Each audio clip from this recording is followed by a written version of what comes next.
5 a.m. at Hartington Creamery. Do you enjoy your job? I do, yes.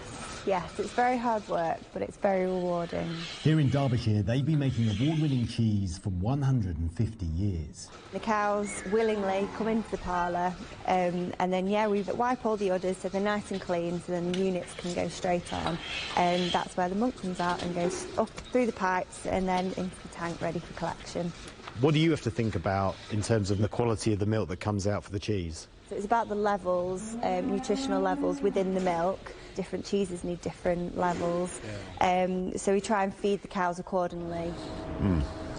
What does mean? You tell me. That's a good Excellent. So, are we happy that this can now be dispatched?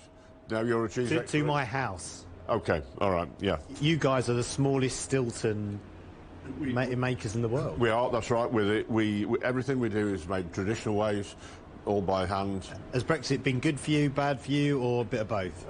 Brexit was really bad because this piece of cheese here was 30-odd pounds as we would sell it, and if we were sending cheese like that to consumers in Europe, just with packaging and postage costs, we now have to have a vet certificate which costs us £160. I think there's going to be a shortage of cheese, European cheese in the UK. Our quality rules, regulations are just the same as what they are in Europe.